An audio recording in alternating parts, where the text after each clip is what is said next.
யார் இந்த அமுதா?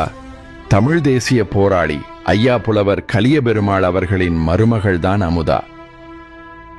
மாமனார் புலவர் கலியபெருமாள் அவர்கள் பகுத்தறிவு, வர்க்க விடுதலை, சாதி ஒழிப்பு, விவசாயிகளுக்கான போராட்டம், ஈழ விடுதலைக்கு ஆதரவு, சமூக பாதுகாப்பு மற்றும் இன விடுதலைக்கான போராட்டம் ஆகியவற்றிற்காக வாழ்நாள் முழுவதும் போராடிய போராளியாவார். பெரிய மாமனார் விஸ்வநாதன் அவர்கள் ஜெயங்கொண்டம் தொகுதியில் 1952 மற்றும் 1957 ஆண்டுகளில் இருமுறை சட்டமன்ற உறுப்பினராக பணியாற்றினார். ராஜாஜி கொண்டு வந்த குலக்கல்வி திட்டத்தை 1953 சட்டமன்றத்தில் எதிர்த்து முறியடித்தார். அதன் மூலம் பெருந்தலைவர் காமராஜர் 1954 ஆண்டு ஏப்ரல் 13 முதல்வராக பொறுப்பேற்க அரசியல் காரணியாகவும் இருந்தார். தமிழ் தேசிய பின்னணியில் இருந்து வந்ததால் நாம் தமிழர் கட்சியில் இணைந்து பயணிக்க விரும்பினார்.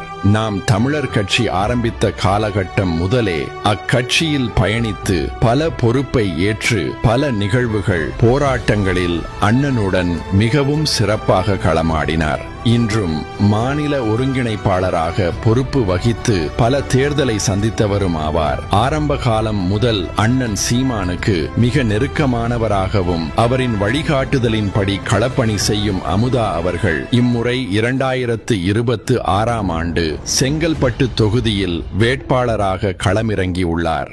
அங்குள்ள மக்களின் பிரச்சனைகளை மிக துல்லியமாக அறிந்து அதனின் தீர்வையும் மிக தெளிவாக செய்து முடிக்க விழைந்திருக்கிறார்.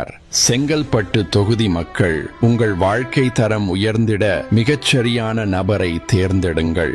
வாக்களியுங்கள் விவசாயி சின்னத்திற்கு.